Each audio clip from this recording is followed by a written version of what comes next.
So today, in the 46th Psalm,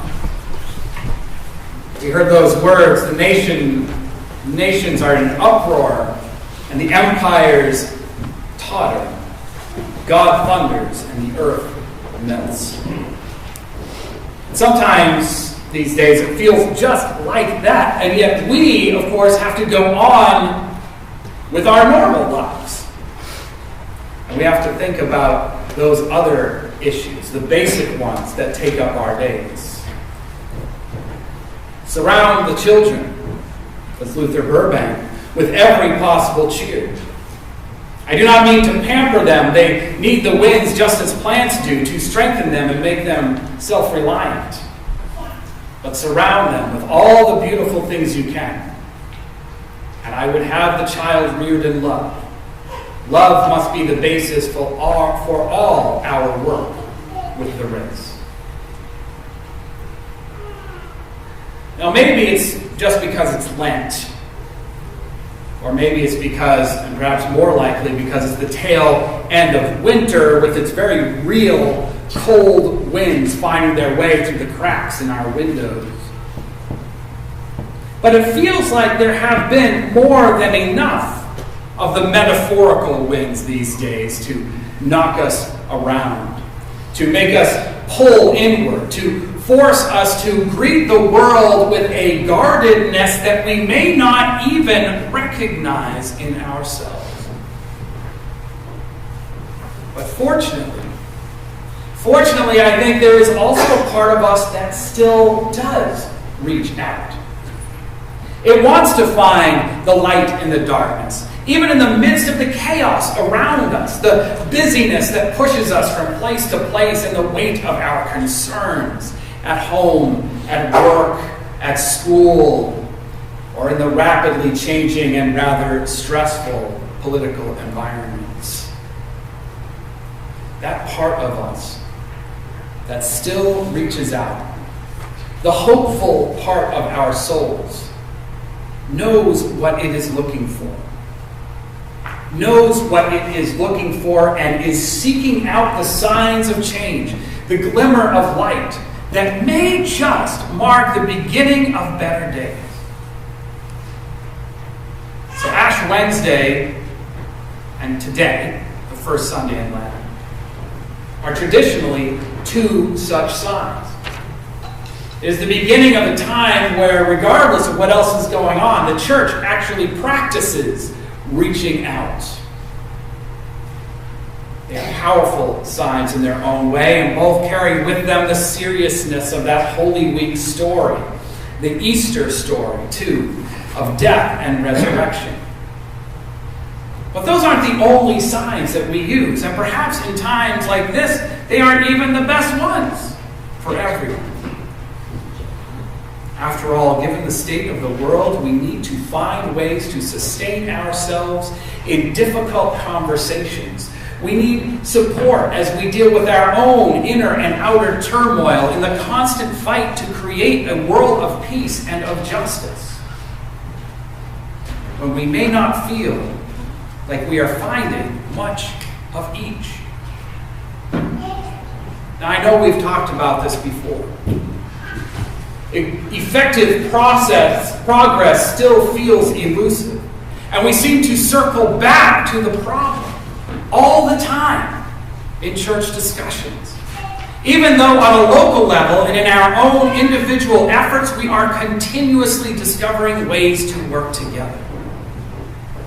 For example, every year the Native Community Organic Farm invites us to Maple Magic. Are you familiar with that esteemed event? Well, you better be, Rosemary. You were there yesterday.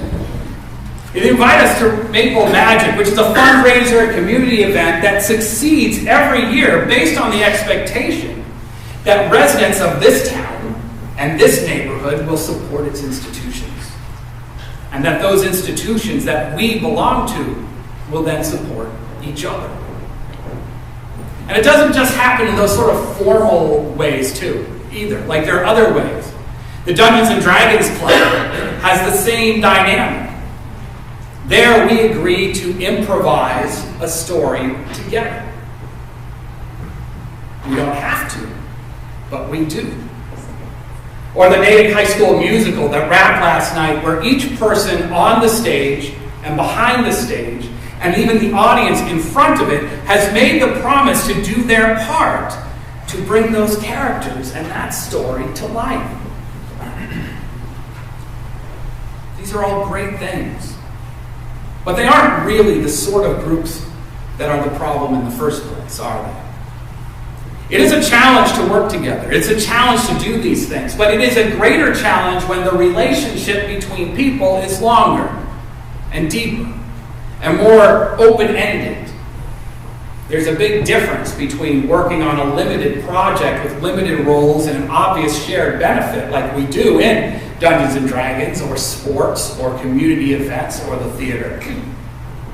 There's a big difference between that and being able to tolerate each other day in and day out when it isn't clear what the direct outcome or reward, if any, will be. The stakes are high.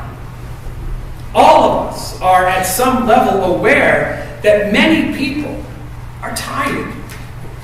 They're tired of hearing about issues. They're tired of thinking about the hard questions that come with being in relationship.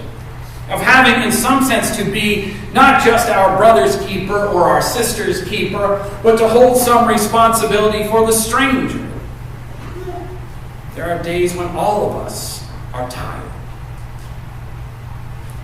In a few moments, as part of our communion service, we will read the words of the peace activist Norman Cousins. I am a single cell in a body of 4 billion cells, he says. The body is humankind. I am interlocked with other human beings in the consequence of our actions, thoughts, and feelings. At our best, we too feel that connection that Cousins is talking about. We feel interlocked with each other. This is the sort of thing we like to remind ourselves. We like to lift up MLK's network of mutuality that we talk about a lot in this church. But of course, we aren't always at our best, are we? And these days, we feel the pressure not to be.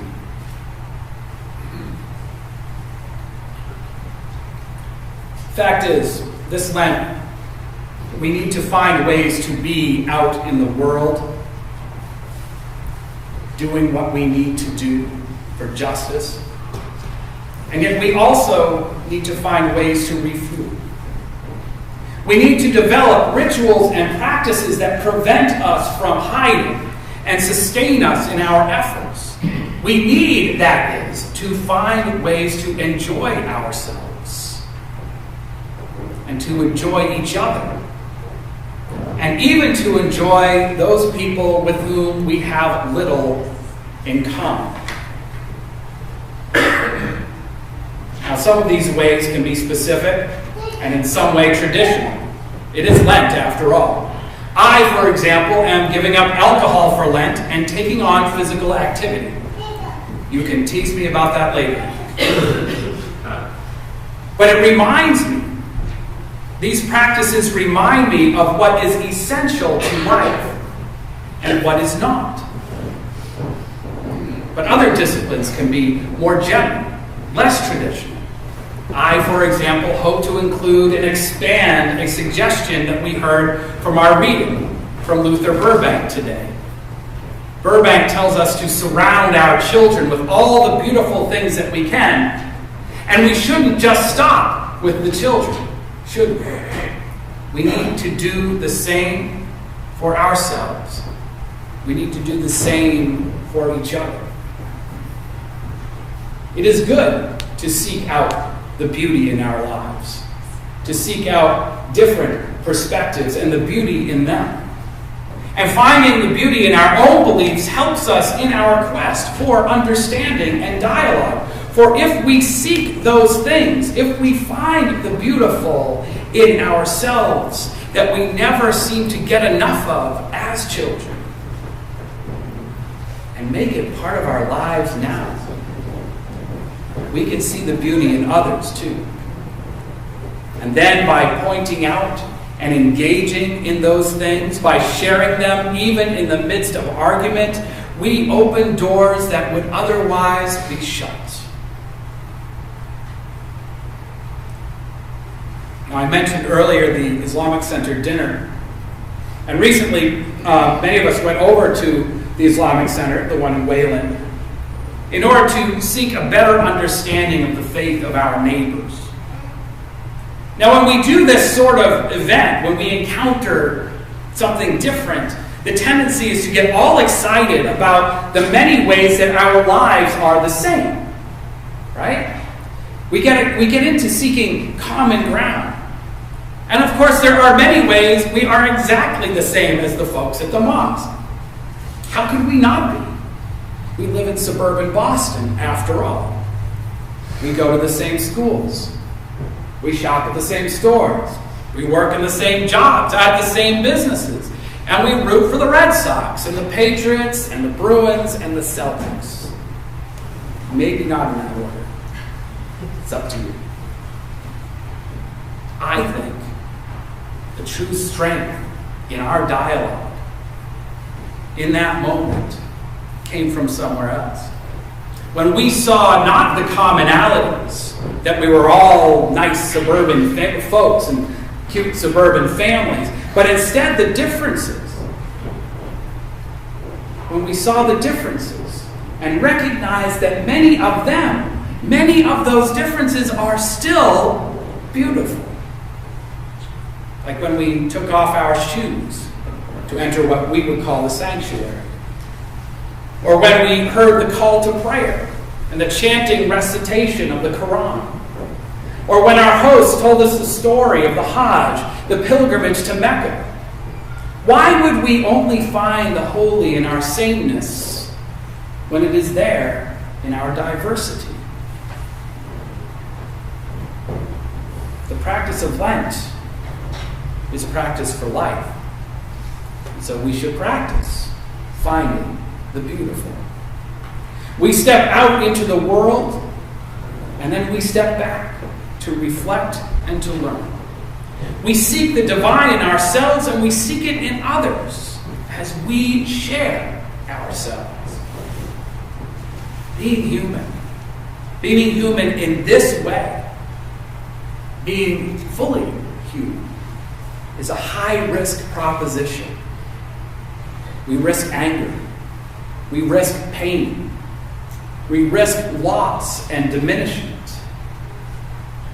But at the same time, when we move through the world with open hearts and minds, we risk finding the gift of grace in someone else's heart, in someone else's mind.